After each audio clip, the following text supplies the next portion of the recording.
മലയാളികളുടെ നോബൽ സമ്മാനം എന്ന് വിശേഷിപ്പിക്കപ്പെടാവുന്ന ഫൊക്കാന പുരസ്കാരം കിട്ടിയത് വളരെയേറെ സന്തോഷമുണ്ട്. എൻ്റെ കാവ്യപ്രകാശം എന്നുള്ള ഒരു കവിതാ സമാഹാരത്തിനാണ് അവാർഡ് കിട്ടിയത്. നേരത്തെ സാറ് പറഞ്ഞു, ഇതിൻ്റെ ആമുഖത്തിൽ പറഞ്ഞു 90ഓളം പുസ്തകങ്ങൾ അവാർഡിനായി പരിഗണിക്കാൻ വേണ്ടിയിട്ട് അയച്ചു കിട്ടിയിരുന്നു എന്നും അതിൽ നിന്ന് ഒരു പുസ്തകമാണ് എൻ്റെ കാവ്യപ്രകാശമാണ് തിരഞ്ഞെടുക്കപ്പെട്ടതെന്നുള്ള വളരെ സന്തോഷമുണ്ട്. എൻ്റെ ജീവിതത്തിൽ വലിയൊരു ധന്യത ഉണ്ടാക്കുന്ന ഒരു മുഹൂർത്തമാണ് ഈ ഫൊക്കാന പുരസ്കാരം കിട്ടിയ മുഹൂർത്തം. എൻ്റെ ഫൊക്കാനയുടെ ഭാരവാഹികൾക്കും ഇതിൻ്റെ വിധികർത്താക്കൾക്കും ഞാൻ ആദ്യമായിട്ട് എൻ്റെ ഹൃദയം നിറഞ്ഞ നന്ദി അറിയിക്കുകയാണ്.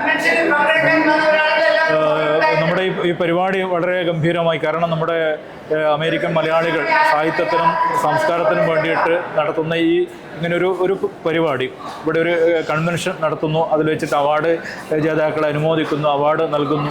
അത് ഇന്ത്യയിലെ തന്നെ ലോകപ്രശസ്തനായിട്ടുള്ള ഒരു സംവിധായകൻ അടൂർ ഗോപാലകൃഷ്ണൻ സാറിൻ്റെ കയ്യിൽ നിന്ന് ഏറ്റുവാങ്ങാൻ സാധിച്ചു എന്നുള്ളൊരു സന്തോഷമുണ്ട്.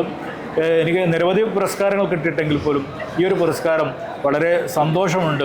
അത് അതിൻ്റെ ഭാരവാഹികൾക്കും വിധികർത്താക്കൾക്കും ഒരിക്കൽ കൂടി എൻ്റെ ഹൃദയം നിറഞ്ഞ നന്ദി അറിയിക്കുകയാണ്.